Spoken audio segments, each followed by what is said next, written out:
Hello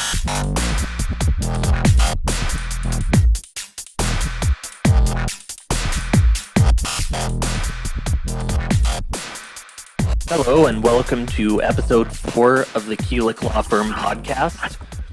Today's podcast is targeted towards people who are interested in opening a brewery.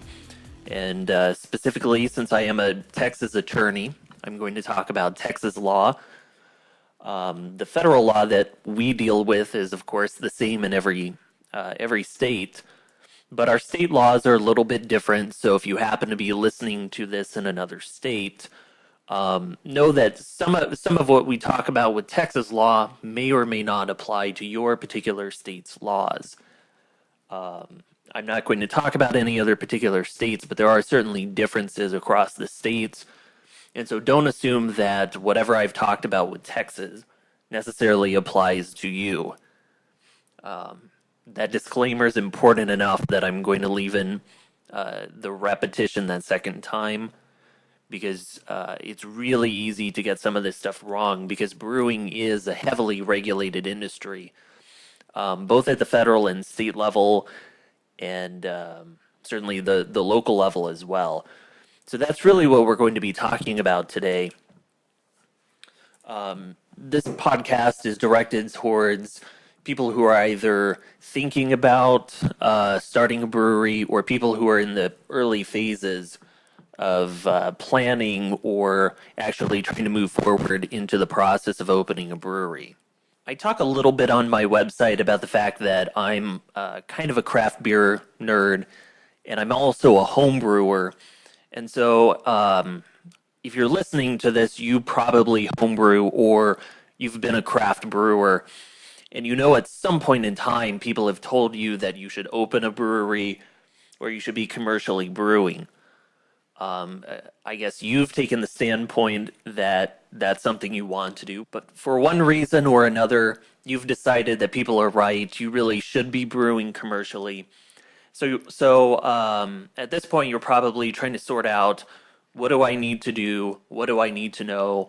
How do I even get started in all this mess? So today's post is going to talk about 3 of the main issues you'll encounter, at least early on in exploring the idea of opening a brewery. First, we'll talk about some different ways that breweries are allowed to be set up under federal and state law.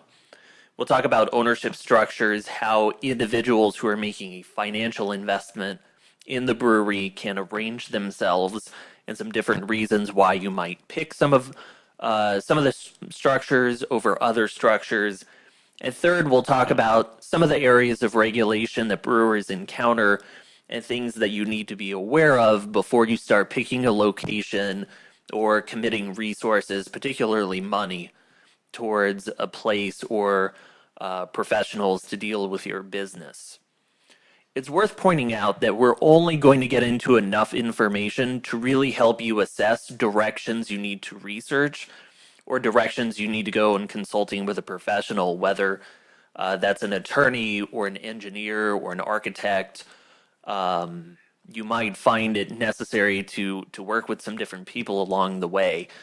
We're not going to give you quite enough information here to actually make you dangerous. I don't want you to walk away with the idea that you know enough about particular business structures or areas of regulation that you can sort of shoot from the hip, because that's a really great way to get yourself into some hot water at worst, or at very least make the process of actually getting to opening day take considerably longer.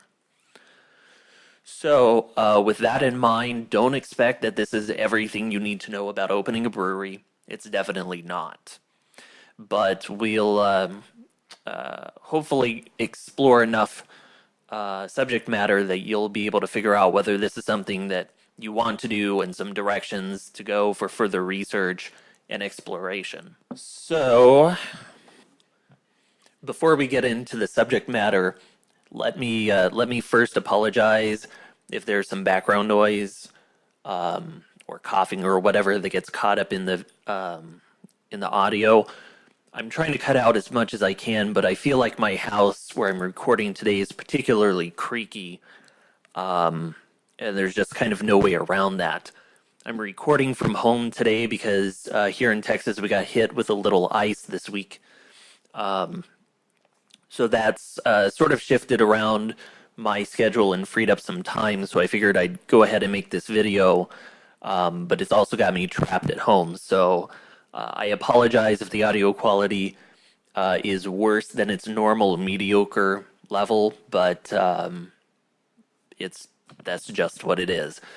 So let's turn to our first subject, which is talking about the different models available under federal and state law for setting up a brewery and brewing. So the first model is the most basic, it's the most straightforward. It's not necessarily the simplest, but it is the easiest to understand. And that's just having full outright ownership of the entire brewery. You open the brewery, you own everything, you produce everything by yourself. It's just you, your brewing company in that building operating. You're it, right? That's the way that most breweries are set up. It's the traditional way you think about a brewery opening. That means that you're going to be responsible for all the licenses, the permits, the taxes, the construction, the production, and ultimately the distribution of your beer. There's nobody else involved in those subjects except for people that, of course, you employ either as contractors, like professionals, or employees who are going to help you with some of that work. The important thing to know with this particular model is that you are going to be 100% responsible for all the liabilities, all the financing to get to the point where you can actually sell your beer. But of course, you're also going to be able to capture 100% of the sales of whatever products you can put into the market, whether that's out of your own tap room or out the door in either bottles or wholesale. So the upside of this model, of course, is that it's just you. You get to run the show along with your investors. There's no conflict with other people or other businesses getting involved into your brewery. It's probably the ideal path that anybody who takes any other approach to opening a brewery ultimately wants to get to, because you want to control your own process, your own equipment, the beers that you're making, so that it can really be your own and you're able to run your business within your own vision. So that's pretty straightforward. Not a whole lot that you probably don't already know about running a brewery that way, or at least what that particular model is. Our second model is contract brewing. Contract brewing is exactly what it sounds like. One brewery contracts another to brew beer. So what that looks like is Brewery A owns the brewery outright. They've got that full ownership, that first model. Brewery B comes along and contracts with A to brew beer exclusively for Brewery B. Brewery B can then sell their beer alongside maybe beer that they produce at other facilities under contract with their own brewery. Sometimes these contract brewing arrangements are set up because that Brewery B lacks enough production capacity for the amount of beer that they need to be able to sell into the market. Maybe demand has outstripped their supply of brewing capacity. In other cases, this contract brewing is done by somebody who has no brewery and no brewing license. They may be a wholesaler and licensed to sell beer but not brew it. So they want to contract with that brewery to make the beer for them, and then they're going to sell it under their own label. Some labels that you might be familiar with, or companies, or sort of pseudo brewery names that you may be familiar with, is the Clown Shoes beers. Are contract brewed. Boston Beer Company does some contract brewing for some of their beers. The Alamo Draft House beer, their house beer, is, or at least was, contract brewed. The BJ's brewing chain contract brewed through St. Arnold's. They're now building their own production facilities, but they contract brew. Alamac out of California does this contract brewing. McKellar, all these other names. They contract brew. Under this arrangement, though, the contracting brewer or wholesaler doesn't own the beer and has no control over that beer until the point that it's sold to them for their own distribution. So, for example, when BJ's contracts with St. Arnold to brew beer for their brew pubs in Texas, St. Arnold's contracts with BJ's to make beers within particular parameters. St. Arnold's buys the ingredients, brews the beer, ferments it, packages it, and at that point they sell it to BJ's, who then takes it to their brew pubs and sells it on site, on tap and whatnot. So it's important for tax purposes and for license purposes to understand that the beer is owned by the host brewer who's actually brewing the beer up until the point that it's sold as a taxable beer out the door to the wholesaler or the other brewery in the case where beer is being brewed off-site because there's a limit on production. Telling you all of this might be a little bit of a waste of your time because here in Texas, contract brewing is extremely limited. There's a small number of breweries who are permitted under the law to contract brew. We've already talked about St. Arnold's. Real Ale is another one. For the most part, most breweries in Texas cannot contract brew for another brewery or wholesaler. It's not really important that you understand why, just that that's the way that it is. So when you see some of the breweries like Deep Ellum brews a beer for, quote unquote, brews a beer for Armadillo Ales in Denton, and there's another label for Adelbert's in Austin. Those are not actually contract brewed. There's a different model being used between the two businesses to create those beers under different labels and under different brands. If you're seriously considering the idea of contract brewing, at least the way that things are right now, most likely you're going to have to go out of Texas to another state, contract to have your beer brewed there, and then act as a wholesaler to bring that beer back into the state and sell it under your label. So it's not really worth your time to go into more details about contract brewing. I think it's pretty straightforward, and most people understand how that works. It's fairly common around the craft brewing industry, at least outside of Texas. So we'll move on and talk about a couple of other arrangements that are a little more complex. The first one we'll talk about is an alternating proprietorship.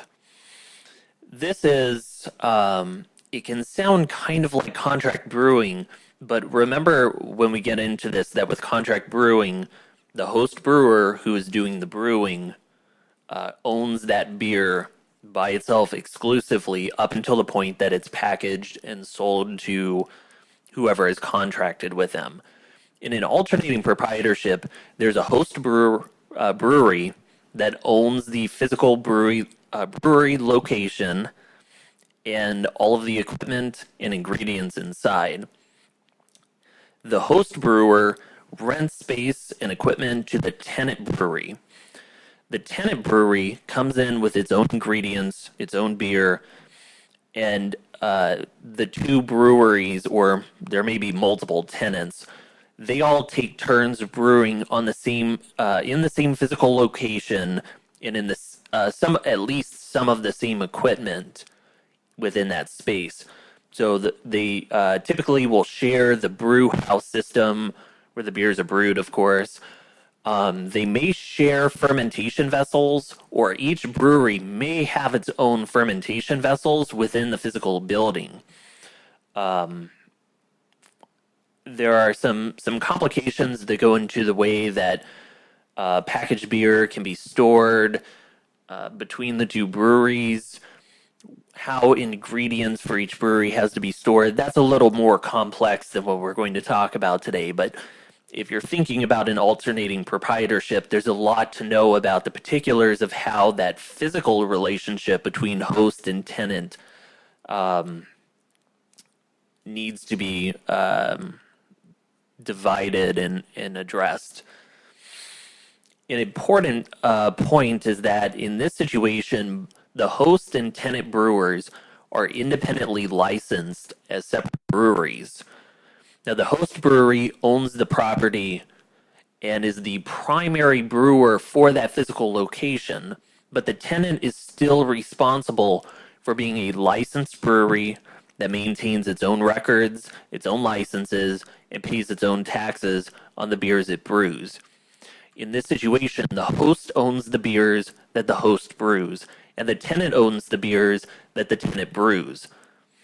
And they own that from the ingredients all the way through the brewing and fermentation process and into the packages. And so that's one reason why it's important to know that the beers produced by the individual breweries have to be segregated in certain ways so that they can be tracked as taxable beers as they go from being untaxed at the brewery to taxable at a point of sale.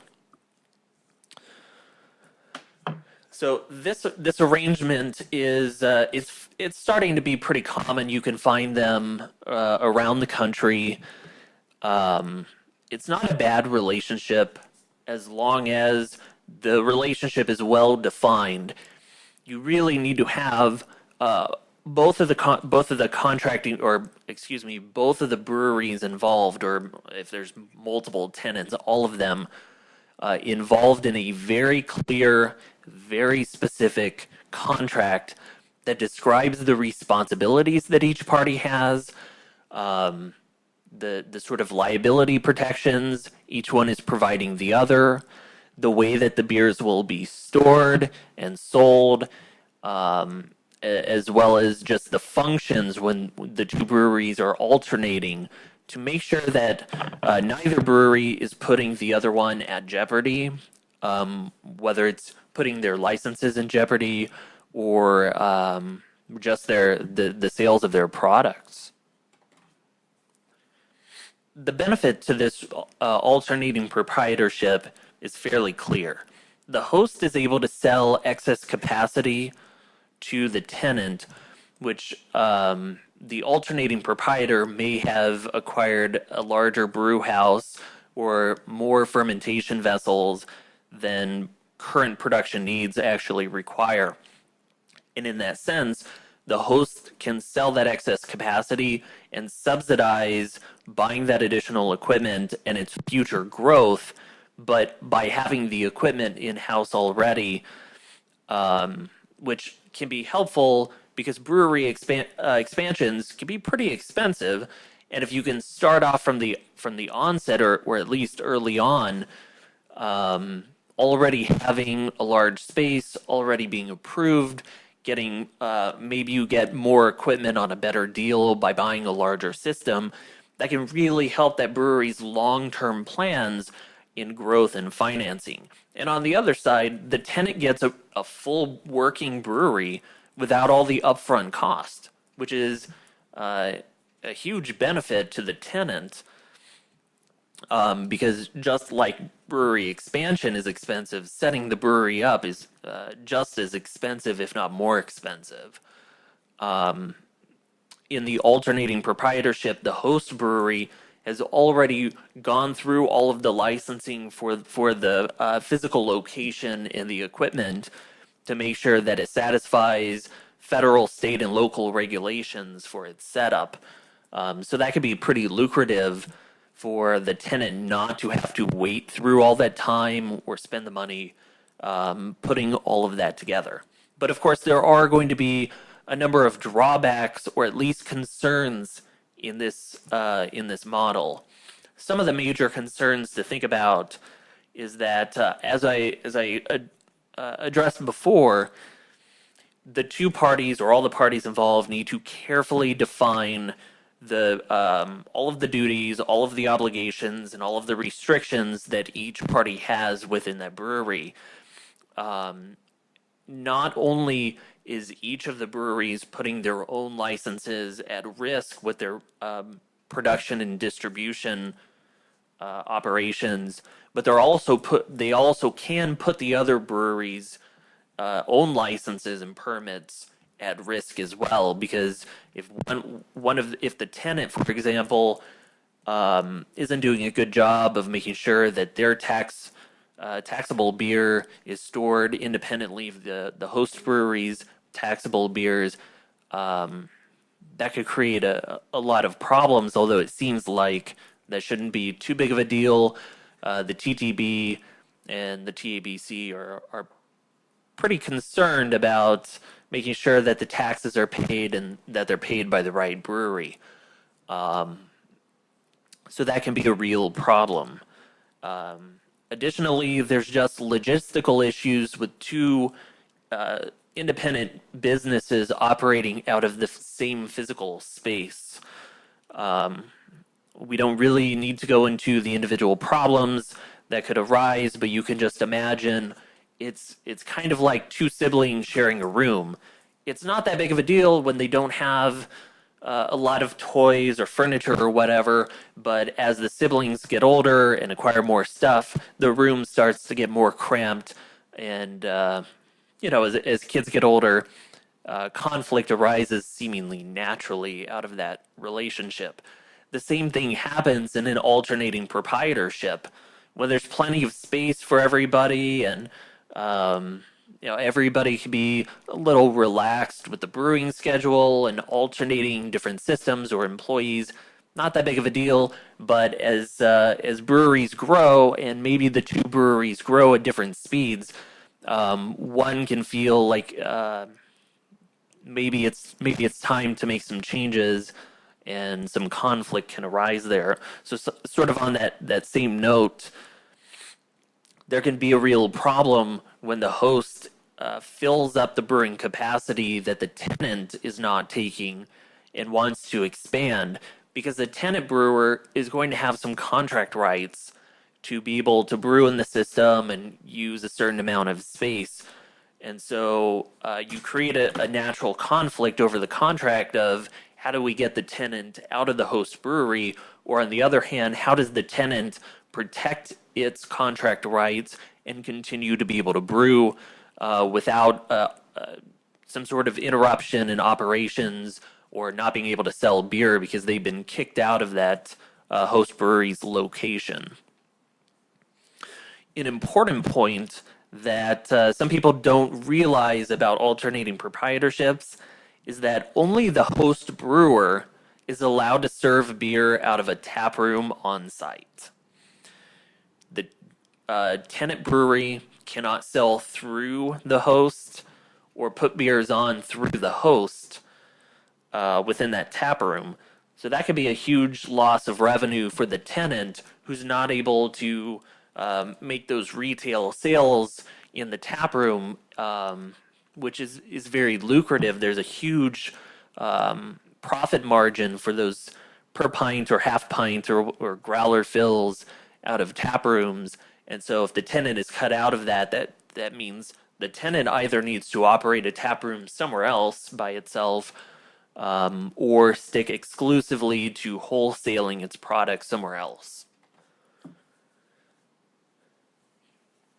And the last model that we'll talk about is what's being called collective brewing or co-op brewing. This arrangement is similar to the alternating proprietorship, but it's going to make a very important difference between the alternating proprietorships. In this case, we have a host brewery, and the host brewery owns everything, owns the physical equipment, also owns the ingredients, and brings in tenant brewers to brew beer for the host that the host owns and distributes. In this case, the host is the only licensed brewery. The tenants are independent contractors who work to create and physically brew the beer that the host will then sell or distribute. If that sounds an awful lot like a regular brewery, it kind of is. For license purposes, it's exactly the same as our first model, where you build the brewery from scratch by yourself and you're the only one operating. The difference here is that the host is going to set up an arrangement with the tenant where the host will sell the beer with the tenant's business name and beer names, but put them on tap at the host's tap room, or sell them at wholesale even under the tenant's names. Although the host owns the beer, owns all of the packages and packaging that goes along with the beer, the tenant is then paid out through either some arrangement where the tenant is paid for the time spent brewing, or a percentage of sales of his or her or the entity's particular beers that are sold however the host sells them. In this case, the host is responsible for all the taxes and records and sells all of the beer as its own. So this is really, it's kind of in between contract brewing and owning the brewery outright. It is essentially a contract brewing relationship, but the tenant is allowed to come in, do the brewing to whatever extent their agreement says they can. But unlike contract brewing, that beer is never sold to the tenant. It's sold through the host. Now, of course, the tenant could become a wholesaler and buy its own beer from the host and then sell it into the distribution system, either self-distribute or in turn sell it to a larger wholesaler for distribution. This system is a good opportunity for home brewers or people who are really just trying to get their feet wet with the idea of commercial brewing. Maybe they want to test out some of their recipes, see what sells into the market, get some feedback on it, or they just don't have a way of capitalizing a brewery to be able to open up a brewery on their own, or even be able to finance into an alternating proprietorship. So to the extent that these sort of collective or co-op brewers exist out there, they can be pretty good for those home brewers and new brewers. But just like our alternating proprietorship, there's some problems and concerns that go into that relationship too that we need to explore and address. Before we do that, though, it's worth pointing out that this system, which may be very alluring for somebody exploring the idea of opening a brewery, it's worth pointing out here that there's not a whole lot of these breweries out there across the country even yet. There are a few. There's one I know of offhand in Portland. There's a couple at least in Denver.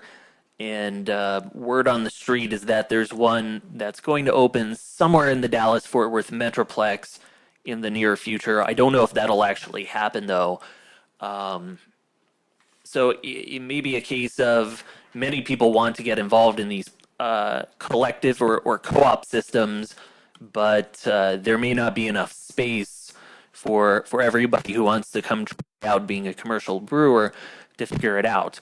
And of course, any other brewery could have tenants come in and brew beers in their system and essentially do the same thing without being a brewery that only has beers put on by these tenants in what's normally this collective or co-op brewing kind of system.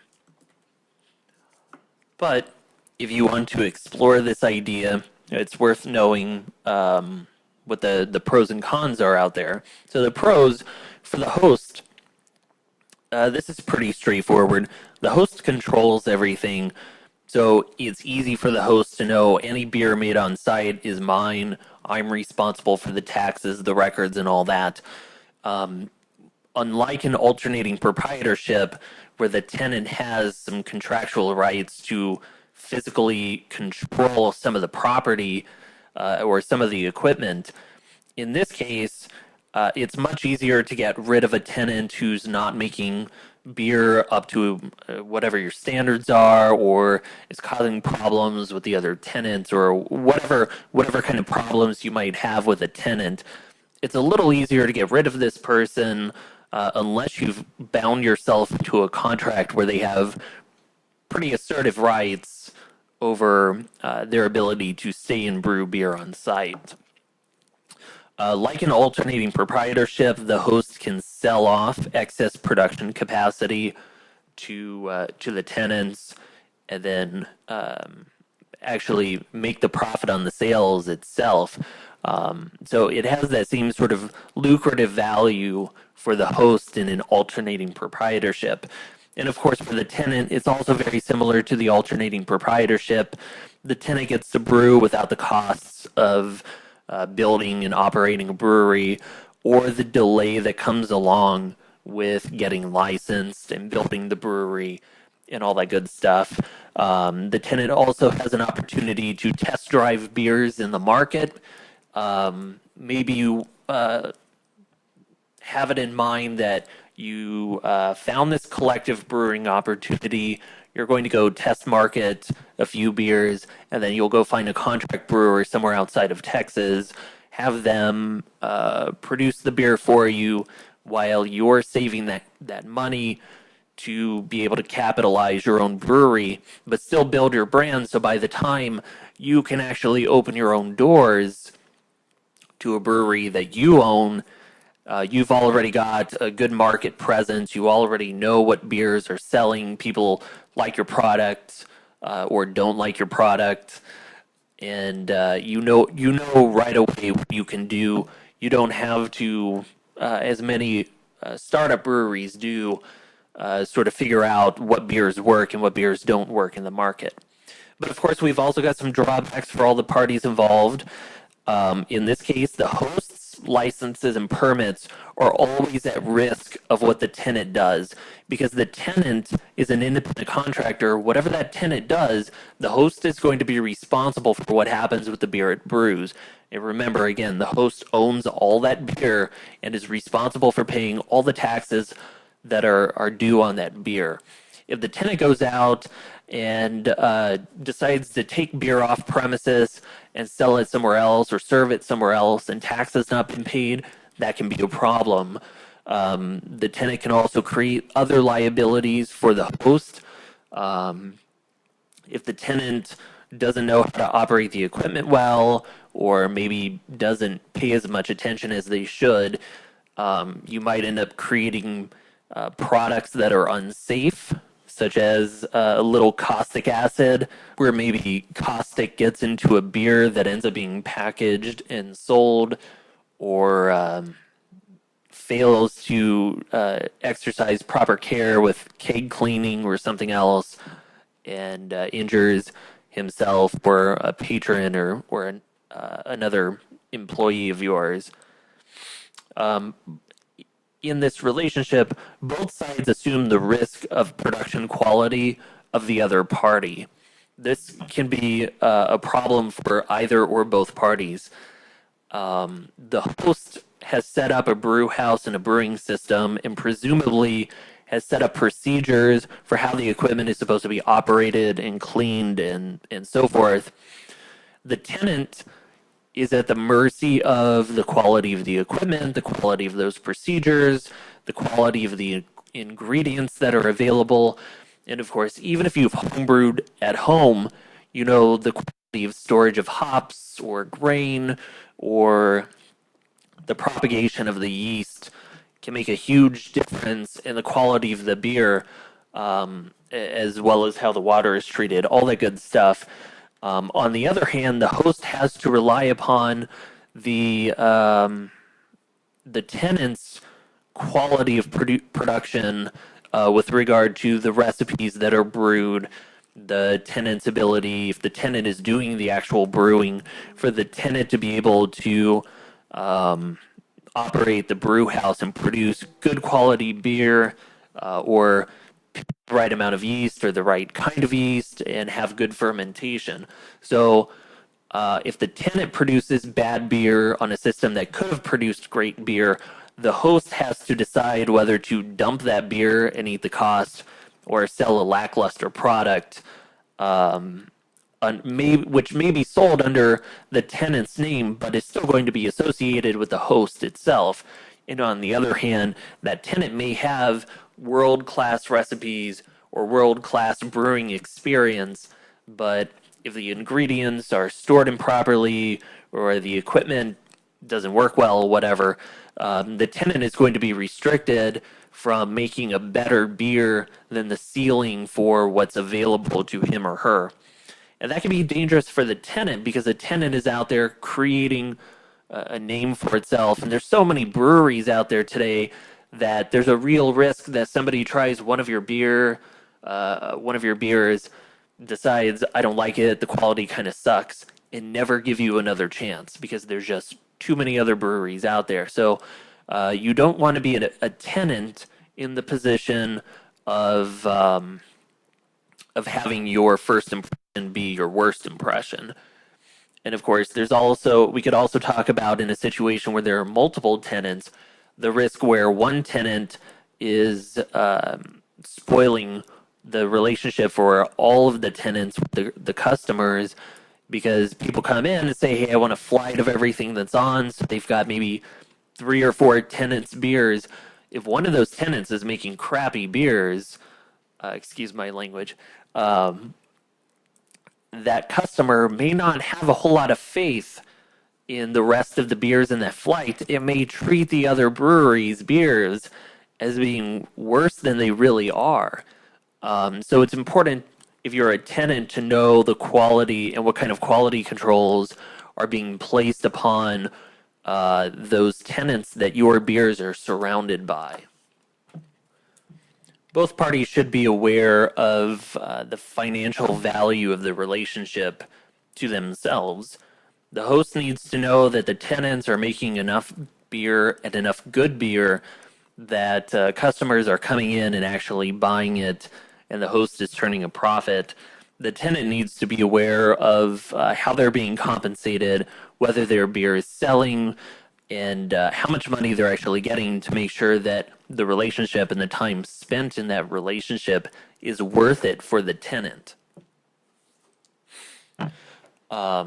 If you've got a tenant who maybe is working a full-time job somewhere else and brewing part-time, which is often the case in these collective brewing arrangements, that person may be foregoing overtime work or part-time work they could do elsewhere to help pay bills at home.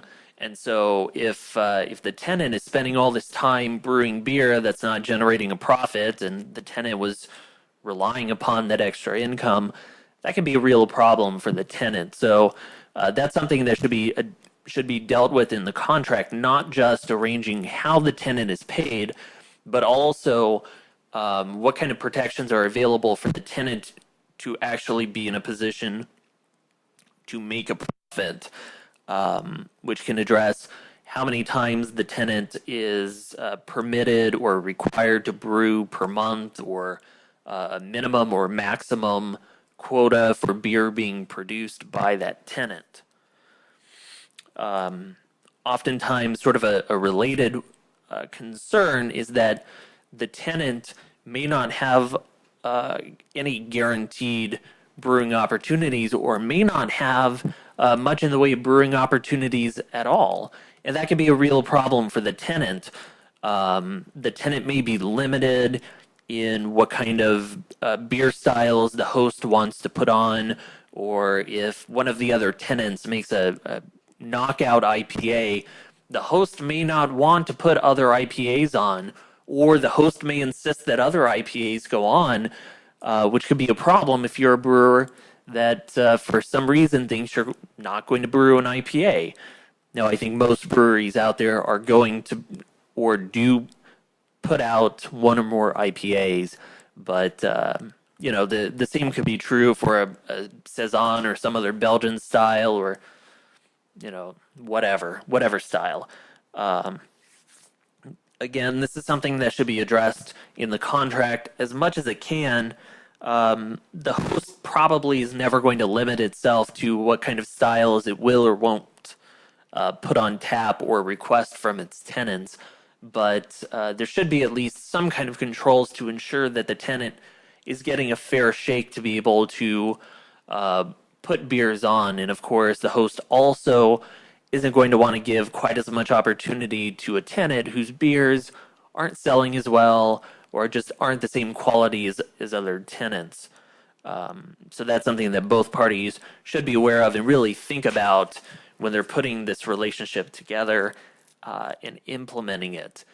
And if it seems like I've spent an inordinate amount of time on something which is not very popular here in Texas, I'll point out that I have a client who is a tenant at one of these collective brewing arrangements, and I did quite a bit of work on that contractual arrangement. So I'm well aware of the dangers that are out there for both parties, really. And I think it's something that, for as alluring as it can be for a home brewer or somebody who's starting to get involved in commercial brewing, there can be some real dangers. Not just that you won't make a profit, but that you could really harm your brand in the market and not be able to take that back, or that just in a number of ways the relationship may not work out and could cause various types of harms to your future brewing business.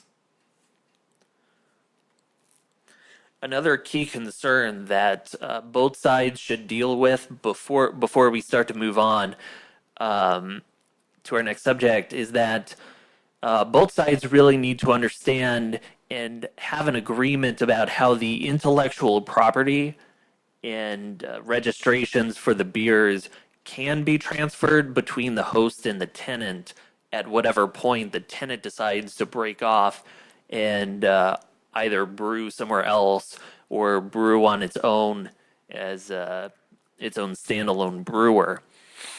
There can be some problems, and again, this is a little more in depth than where we want to go today, but there can be some issues with transferring trademark registrations or copyright registrations, and certainly the states sometimes have some real problems with transferring registrations of actual beers at the TABC or other state alcohol control boards that won't make it easy for you to take the registration for a beer you brewed at the host somewhere else where you're brewing as a tenant somewhere else, or a contract, or your own brewery. So lots to think about. I definitely would encourage anybody who might be considering a tenant situation in one of these collective or co-op brewers to make sure that there's a solid contract in place. And the best way to know for sure that the contract is going to protect your rights in that relationship is to talk to an attorney who's at least kind of familiar with these sorts of arrangements, or can be familiar with those arrangements. A good business attorney, or there are some liquor lawyers out there who do a lot of work with breweries and brewers, and those would be good people to talk to about these arrangements to make sure that you're protecting yourself. All right, so let's turn our attention and talk about different business structures and way that you can organize ownership within a brewery. For the most part, this subject is going to be most important for those people who are actually going to build their own brewery and operate that first model all by themselves. But you could have a different kind of ownership structure if you're in an alternating proprietorship or even in a tenant situation. And if you're contract brewing, pretty much all the same issues are going to apply that generally would to a business. So you could be a tenant brewer in a collective brewing and have an LLC or a partnership of people who own that tenancy and are brewing themselves collectively as a business within that collective brewery itself. The primary concerns in picking a business structure generally relate to issues of liability, issues of management control, issues of the way that owners will be compensated by the business. And these issues are particularly important for any business, but for a brewery, there's an added layer of importance, and that's that in order to become licensed as a brewery by the federal government, you've got to disclose who the owners are. And the owners, there are some restrictions on who can own part or all of a brewery. The most obvious is probably that if you own part of a wholesaler or other business in the industry, there can be some restrictions on your ability to own a manufacturing point in the beer process as well. Again, getting a little too deep, but just know that you can't just sell a piece of your brewery off to anybody and expect that it's not going to raise some flags, or it could be a concern down the road. But before we even get into the idea of selling part of your business off, the first thing to think about is whether if you are going to capitalize your brewery by bringing in investors or finding some other way to finance it outside of taking the money out of your pocket and doing it by yourself, is whether you should sell equity to capitalize the brewery, selling parts of the ownership, or whether you should debt finance the brewery. You may do a combination of the two, or you may just do one or the other. And there are some important differences between the two and what they'll mean for you. There's not one mix of how you should do it that's right for everybody. You've really got to look at your situation and what's going to make sense for you, and that's going to guide that decision. Generally, just to sort of get a very high-level overview of that issue, when you sell off equity in your business, you're giving up a piece of the pie. And there are a lot of situations in breweries where the guy or gal or married couple or whoever started the business own a very small part of the brewery. And in fact, they may not have a controlling interest over even basic management issues about the future of the brewery because they sold off so much of the equity in order to be able to finance it. And there are some ways to use buyback provisions to sell equity and then pay a return and buy back your equity in the business. That can happen, but for the most part, people don't like those. They think if I invested in a company, I should be able to profit off it forever, or at least as long as the business exists. You've really got to be careful about who you're selling equity to. It's easy to think like, I'm just going to sell pieces off to family and friends. We'll let people invest their retirement or take home equity loans and get involved in the business, and that'll be great. That can be great, but the problem is sometimes friends and family are not easy to work with, and you won't figure that out until you're already deep into the process or deep into actual operation of your brewery, and you find out that these people who have very close personal relationships to you are not great business partners.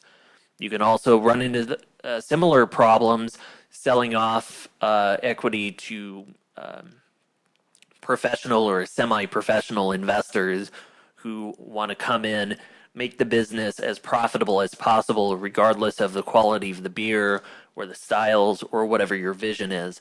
And that happens a lot when private equity or hedge funds or whatever come in and take pieces of the pie because they're looking to get a return.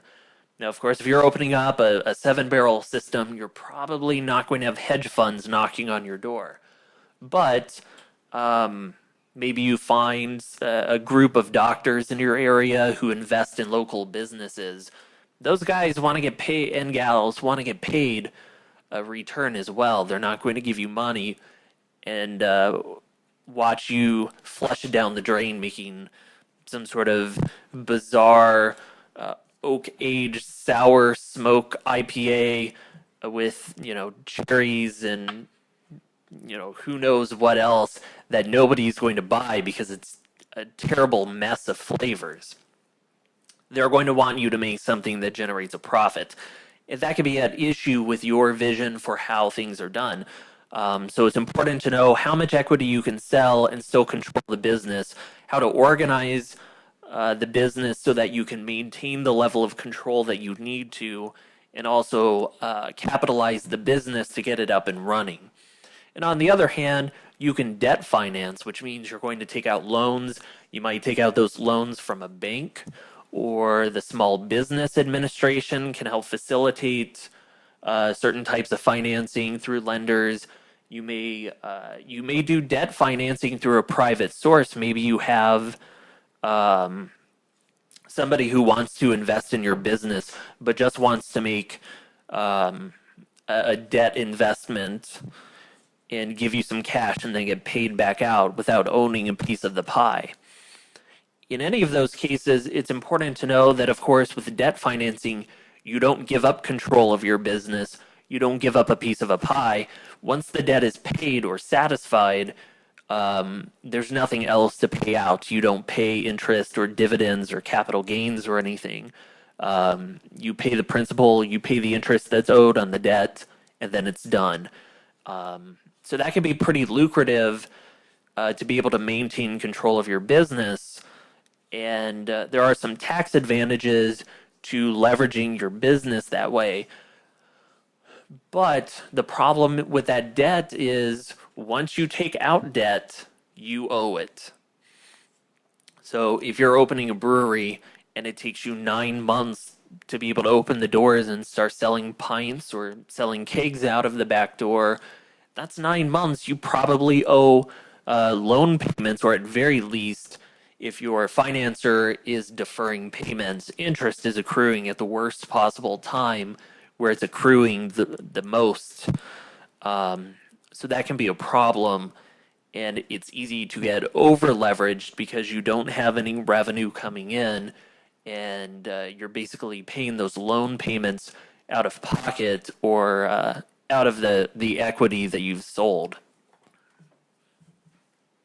So let's start talking about those ownership structures and a little bit about how they work. So the basic format that any business starts in before anything happens is a sole proprietorship. You're the person, you've got the idea, you're running the business, it's yours. This is a terrible way to operate a brewery. There's zero reason why you should operate a brewery this way. There's a number of reasons why. At some level, you're probably going to finance something in the brewery. You may not take out a loan to get the business operating, but you might arrange to get ingredients or equipment on credit that you're going to owe to a creditor. You could be personally on the hook for all of that. A creditor in a sole proprietorship is not limited to the business assets, nor do they have to go after your business assets first. If somebody is injured on your property, whether it's an employee or a customer or some third party, you could be personally liable on that.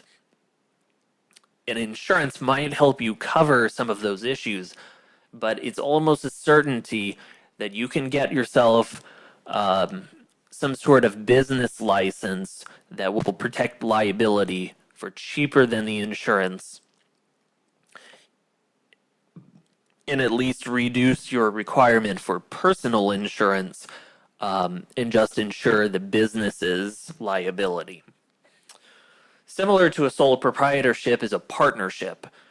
In a general partnership, the partners are basically just a collection of sole proprietors. Like the sole proprietorship, everybody is on the hook for the liabilities, the debts, the obligations of the brewery. The partners can have their personal assets attached in the event that there's some sort of judgment against the partnership. The partners are liable to each other. So if one partner causes financial harm to the other, or there's some bad blood in the business, individual partners' personal assets can be reached to satisfy the partnership's debts. So again, terrible idea. A brewery should have some sort of limited liability structure put in place. The most familiar one is probably a corporation, and that's where the business is incorporated under an Articles of Incorporation that sets out the basic structure of organization of the business, and then shares are sold or issued to the owners. Management of the business is then independent of actual ownership. Now, owners can be managers too, but they don't have to be, and the shares issued do not automatically qualify an owner to become a manager unless they have managing control and they can vote themselves into that position of power. Even as an individual, you can incorporate. It's pretty easy to do. A corporation will give you liability protections. You'll only be liable for the business's liabilities to the extent of the business assets. So that can be pretty useful, especially in this industry.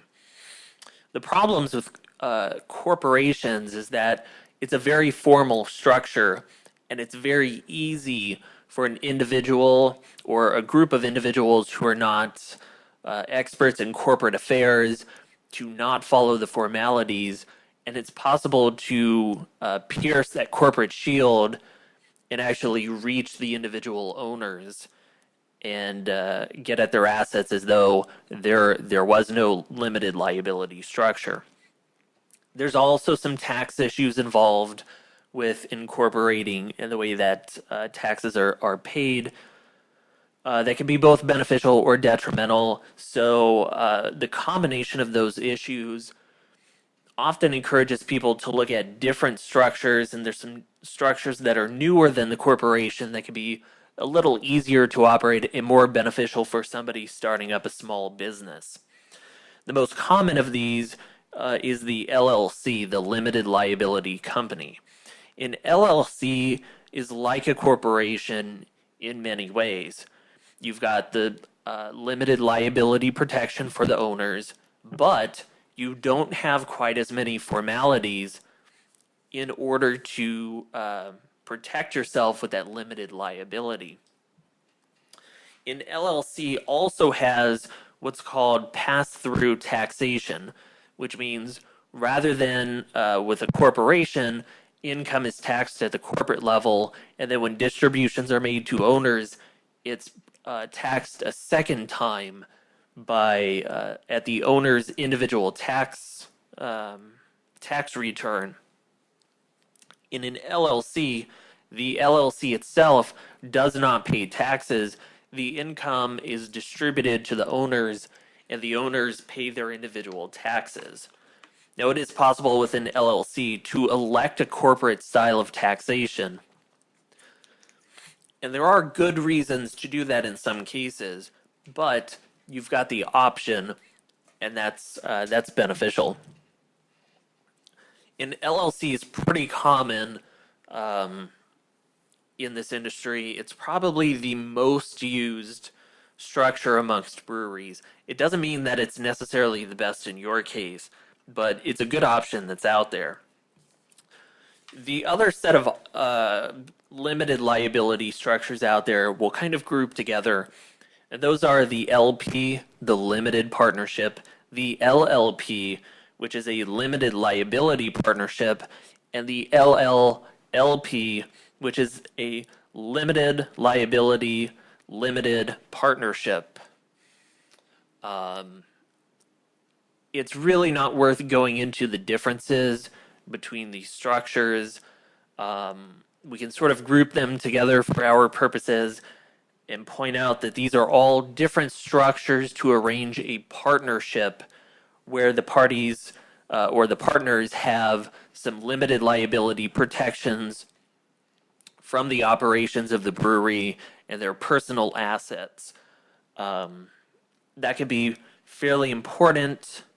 There are some issues with these structures in which certain partners only have financial investments but do not have actual management roles. And depending upon the particular structure, some of the partners may be excluded and cannot have a management role in the business. If you're considering one of these limited partnership or limited liability partnerships or the LLLP, you should really talk to both a tax advisor and a lawyer about whether these particular structures make more sense than an LLC. They can make sense because of the way that they control the management access of some partners, and that can be helpful in situations where you want to bring in family and friends or other investors and give them financial ownership but not management control over the business. That's a great way to cut them out and ensure that they can't elect a change in the rules. And that could be an issue with an LLC. So that's something to consider. But these different partnership options are a little more tricky, and if it's something to consider, then it's something you really want to go over with an attorney to pick out which one of those, the LP, the LLP, the LLLP, or the LL Cool J, right? That makes the most sense for you. So generally, which one is going to be best for you? Some form of limited liability protection is always going to be important. A basic corporation is usually not the best approach for a small business due to those concerns with the formalities. The LLC or those different partnership structures, the partners with the L's, those are usually the best arrangements for a small business. It's the easiest to structure and organize and maintain as a small business without having to have a ton of professionals surrounding you, making sure that you're following all of the formalities that you have to. There are situations where you may use a combination of structures, and that creates the best combination of liability protections, plus clearly segregates management control between the owners. So you may have an LP or an LLP where an LLC is a partner, or multiple LLCs are partners within the business. And again, that's pretty technical about setting up a business structure, and far beyond the level we want to get into here, but a great topic to discuss with an attorney. So some of the key issues to consider in deciding which one of these is best for you. If you agree, I need liability protection, maybe a corporation is too formal for me, but I've got to do something with limited liability. You've really got to think about who needs to have or who should not have management control, who's making the investments, how are the investments being made, who needs to get paid out, what kind of a return do you need to give people in order to be able to get them to make the investment that you want. You've also got to think about how owners will be paid out and removed from ownership at whatever point you want that to occur, whether it's because you feel like if we give you ownership in some sort of reach for 5 years, at the end, you've been paid out and we'll buy back your equity and transition you out. Or maybe you just need to have controls to be able to push people out because they're creating conflict in the organization. Those are things to consider.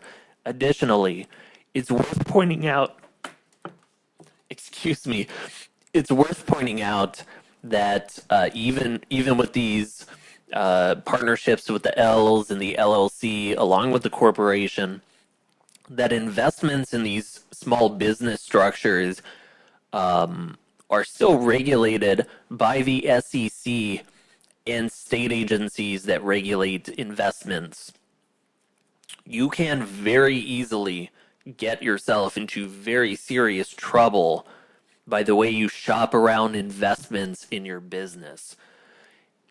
And the biggest problem with this is people who float business ownership opportunities on websites. You see them every once in a while on homebrew websites. You see them quite frequently on some of the commercial craft brewing forums where people are offering some sort of equity position in a new brewery.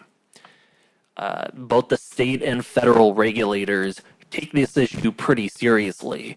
And although they may not be scanning beer forums looking for places to crack down, you've got to know that if your brewery fails to perform as expected, it goes under, there's conflict amongst the owners, somebody has to leave, or somebody is enticed to leave, there could easily become a conflict between the owners, where one of the owners decides, I want to get paid out, or maybe I want to go after the other owners and try to collect money out of them. They could blow the whistle to these federal and state regulators who could go back and look and say, hey, this post on this message board does not meet the requirements, or this was not a registered security that you are selling. You could easily find yourself being subject to penalties, financial penalties.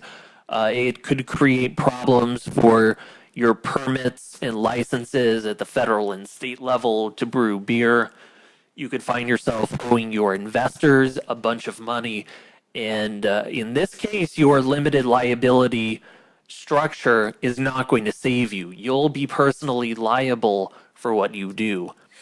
And worst of all, if you were found guilty of securities fraud somewhere along the way, you could go to jail. And if you go to jail, you're going to have a very difficult time maintaining a brewing license or any ownership position in a brewery. All right, so on that sour note, we'll change gears and talk about our last major subject. And I guess this is probably a sour note for a lot of people as well. But let's talk about some of the regulations in the brewing industry. Historically, brewing has been a heavily regulated industry. This is not a new creation of liberal politics or whatever. If you look back into the Middle Ages and even before that, brewing was a pretty firmly taxed industry. And the reason why was it was an industry that made a lot of money. When you create all of the liquid that people consume, or almost all of the liquid that people consume, you've got an opportunity to make a lot of cash. And the government wanted to make sure it was getting a piece of that to help finance these growing cities during that time. Food safety and food quality regulations also date back to the Middle Ages and even before that. And those regulations almost certainly included brewing if they were not first created to govern brewing. There's a very long history of brewers trying to sneak in less than perfect ingredients into their beers. And so everybody thinks about the terribly long German purity law as being this sort of unique beer purity law out there, but it's really not unique. Most places, if not all places where brewing took place in Europe, had similar laws that at one time or another prohibited the inclusion of weird ingredients like beans. Various additives were used at different times that were poisonous. England had a particularly lengthy beer safety and quality regulation that really limited a number of specific items that were used at some point in brewing. Additionally, the post-prohibition period brought in a number of regulations that either sought to maintain parts of prohibition or try to avoid some of the concerns that brought us prohibition in the first place, the three-tier system, some of the controls about where beer can be sold, how it can be sold to the public, all this stuff, all these different regulations were brought out, and there was an expansion. The expansion of the regulatory system in the post-prohibition period was specifically targeted at making sure that all of those conditions that led up to prohibition did not occur again. And so whether you think that those rules are appropriate or ridiculous, that's fine. The important point here is that we can all agree that prohibition may have ended, but it still gave birth to a very complicated set of regulations and laws that govern brewing and the distribution of beer, that tie into sort of the history of how we got to this regulatory system that we have now. But of course, the reason we have regulations on beer to this level is not just because historically it's always been that way. Brewing does involve some equipment that can be dangerous. We know from some of the brewery accidents that there is a real risk to employees and owners, that equipment failures can cause serious harm to people. There are dangerous chemicals used. Caustic comes to mind in particular, that are used in the brewing process. Of course, even just the hot liquids themselves can cause some pretty serious burns. So there are some good reasons for safety regulations. Breweries employ people, so employment regulations are going to come into play.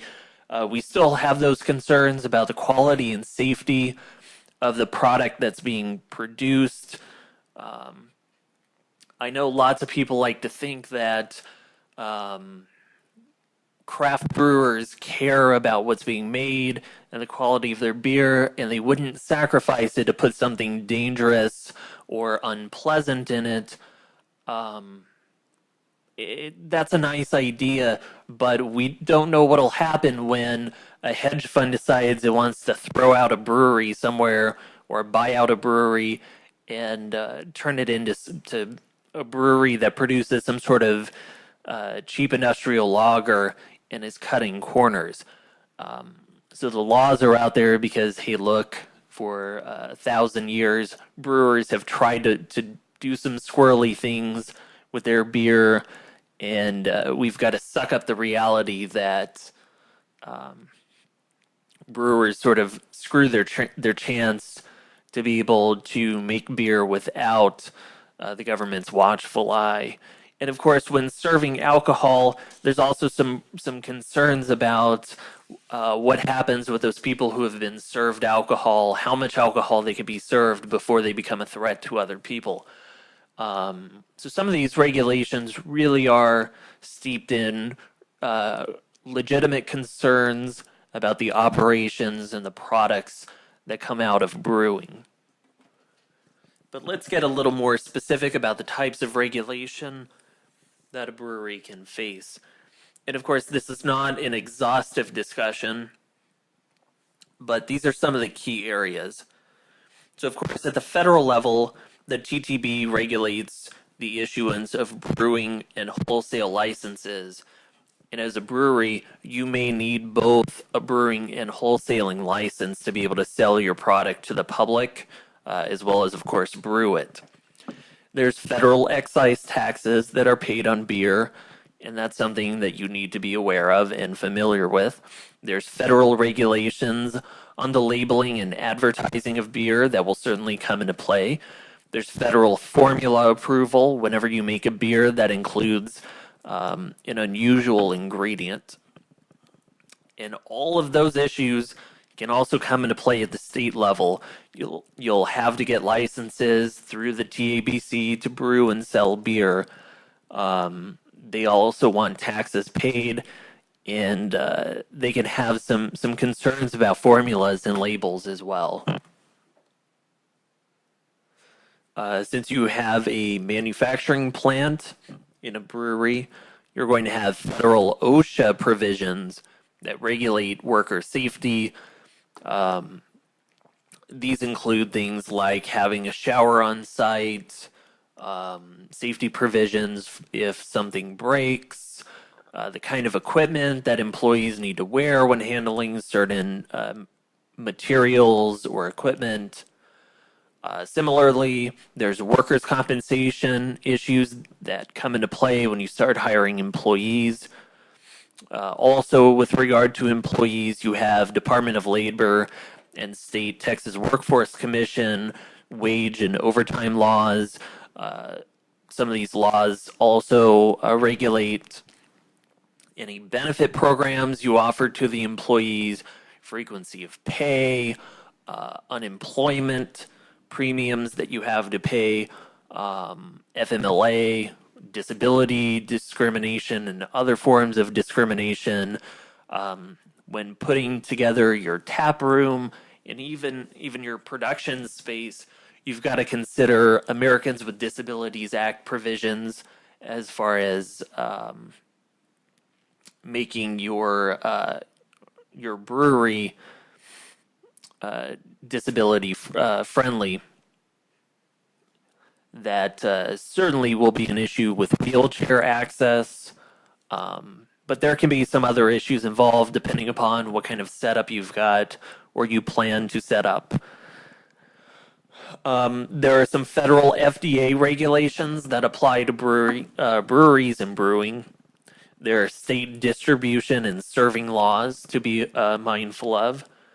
There are licenses that your servers will need to have through the TABC to be able to serve on site to customers. Your county will want to do health and possibly food inspections.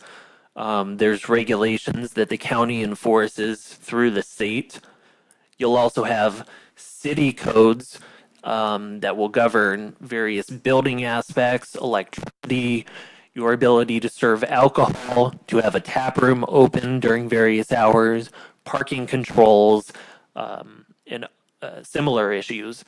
There's also, of course, city zoning issues for building, electricity, serving alcohol, operating hours, parking. Those can all affect your brewery in the operation of the tap room. City zoning ordinances will control where you can place your brewery. And of course, your municipal system will control the water and sewage. So you've got to deal with both of those issues with the water to come in to make beer and how your wastewater goes out. In dealing with this complex web of regulations, it may be necessary for you to work with multiple professionals, lawyers, accountants, various engineers, architects, to be able to go through some of those regulations, get you permits and licenses and permissions to build. So of course, as a lawyer, I'll talk to you about where you need a lawyer in the process of setting up a brewery and getting operational. In a perfect world, of course, you would have the money to be able to pay out all the professionals to do all of the work for you. You'd hire a lawyer to deal with all of the issues and oversee all of the other professionals to make sure that every regulation was complied with and every permit and license was acquired. But you probably don't have that kind of money to burn on attorney fees. Many attorneys who will walk a brewery through the process from conception to opening your doors charge upwards of $10,000 for those services. And for $10,000, that could be your entire tap room setup. So it's certainly understandable that you may not be interested in putting that kind of money out in attorney fees. But there are some areas where spending money on attorney fees can actually be a really good value for your business. So I'll talk about four areas that I think it's worthwhile to talk to attorneys at a minimum to make sure you're avoiding some pretty big opportunities to incur liabilities that you don't want, and make sure that your business is set forward to operate as best as it can. So the first and probably the most important is that if you are selling equity off in your business or in your brewery, you need to talk to an attorney who understands security regulations, not just a business attorney who's helping you out with some other stuff, but an attorney with specific and clear experience in securities regulation. It's an area of law that not a lot of attorneys practice in. It's very easy to go the wrong direction and to screw it up. And as we discussed, there's some pretty big consequences that go along with not following the securities regulation. So if you are selling equity, and by selling equity, I mean selling pieces of your business off to people you're not closely associated with, it's very important that you work with a securities attorney to make sure that you've got everything set up the way you need to before you even try to advertise the opportunity. The second area where I think it's particularly good value to hire an attorney is in setting up your business structure. A good business attorney will be able to help you out with this, not just to draft the actual document that will govern the organization, but to sit down with you and really think about what organization works best for you, both in whatever your present form is or whatever your present arrangement is, as well as what your future may hold for you if you may have future needs to sell off equity, even if you're selling those off to family or friends. An attorney can help you assess what's going to let you grow that way or keep open the opportunities to be able to sell pieces of the business to other people. I know a lot of people think it's a good idea to go onto one of these websites like LegalZoom, pay $200 or $300 to set up an LLC, and think that's good enough. I'll tell you this. There are attorneys out there who make a pretty decent chunk of their living fixing the problems caused by these fill-in-the-blank website type business structure documents, particularly with LLCs. So it really doesn't make sense for you to spend $300 on a questionable LLC formation document only to turn around and have to spend thousands of dollars down the road to do something you could have gotten for a cost somewhere in the middle up front. The big problems with these documents is that they're not well crafted for individual situations. You're sort of getting a template with some basic information tossed into it. I don't know that that's even worth $300, but maybe it's better than not having anything at all. In some cases, it actually can be worse than not having anything at all. I've seen some of these website form builder documents that have actually created some really bizarre arrangements for people, both in family situations and some estate planning issues. Fortunately, I haven't come across any of these myself from business formations, but I do know that they're out there and they're causing some problems. Another big problem with these form documents is that once you get the form does nothing to tell you about what additional steps you need to take to preserve that limited liability organization. And that's particularly important. And that's something that a good business attorney will be able to set up and at least tell you these are the things you need to do. Third, I think it's a really good idea and really good value to work with an attorney with experience in intellectual property to help you out with your trademarks, your copyrights, everything that protects the intellectual property of your brewery.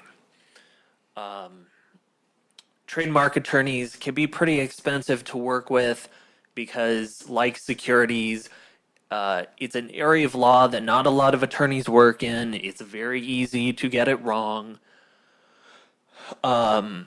You can make some decisions about whether you want those attorneys to register the copyright or the trademark for your various beers or the brewery's intellectual property and its own identity. But at very least, I think it's a good idea right from the start to at least try to consult with an intellectual property attorney to get a plan in place for what you need to do to protect your business, when you need to come to them to get trademarks or copyrights, what kinds of graphics or labels or logos need those kind of protections. And perhaps most importantly, how to keep yourself from getting into conflicts with other breweries over your intellectual property or their intellectual property. The complaint was just filed a week or two ago in the issue that New Belgium has with Oasis down by Austin over the name Slow Ride. And that's a situation where had Oasis registered for a trademark for that name, Slow Ride, this whole thing probably would have been avoided, but they didn't, and New Belgium did. So now there's a very complex situation between the two breweries, and New Belgium ultimately filed suit in federal court to have a judge decide who owns the name and whether that name can be used. It's going to end up costing both breweries a lot of money in legal fees, ultimately because, these issues are complex, and both breweries are claiming naming rights to the Slow Ride name. And had Oasis registered the trademark, not that they had to, but had they, it certainly would have been the cheaper approach to what they're going to end up spending, trying to fight a much larger brewery in federal court. So So do yourself a favor of having a plan in place that you know how you need to go about checking for other uses of names you want to use and how to protect those names before or after you start using them. And last, and maybe this is the employment lawyer in me talking, but I think it's a really good idea to at least consult a little bit with an employment attorney on setting up employment policies. These range from how you're going to pay your employees, making sure you have a good paycheck system put in place, a disciplinary policy,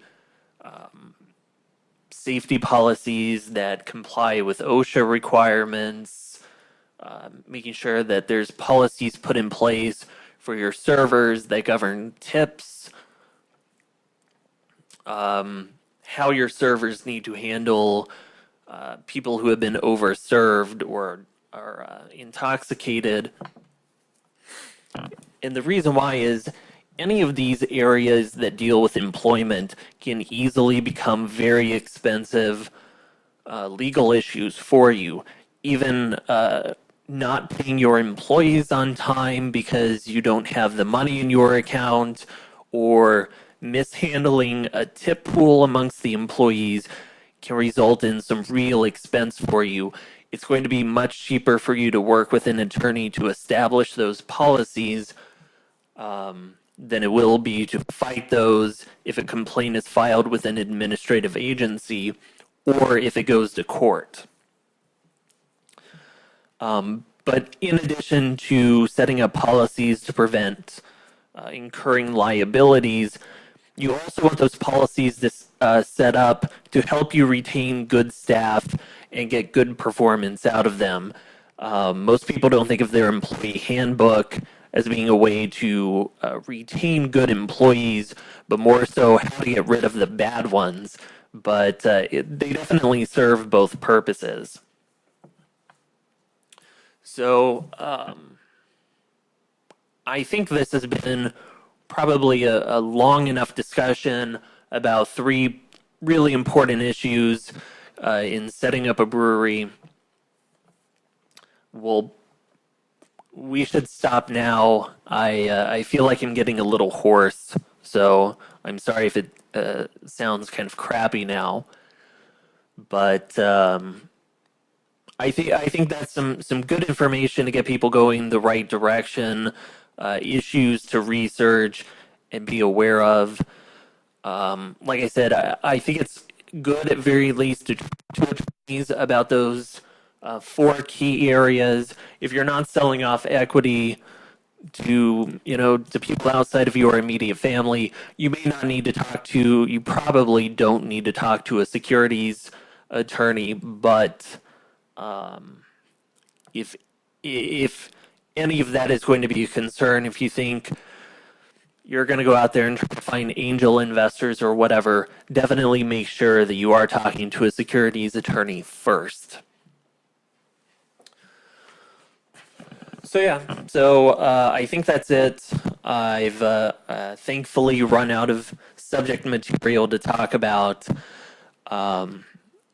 So if you have further questions and you're here in Texas, I would be happy to schedule a consultation with you, and we could talk about what services I can provide to your business, or try to help you find a referral to somebody else who might be more local or deal with some of the other areas of law that I don't. If you're not in Texas, hopefully there are great attorneys in your area that can help you out with these issues as well, and you should be in contact with them as you move forward in the process to get your brewery set up. At any rate, if you do decide to move forward on a brewery, best of luck in the process of setting up your brewery and brewing great beer. If you've been turned off from the idea of opening a brewery because it sounds like too much work that isn't making beer, that's okay. There's nothing wrong with being a home brewer and being happy with it. Either way, make good beer, enjoy your time, and I'll see you for the next episode of the podcast.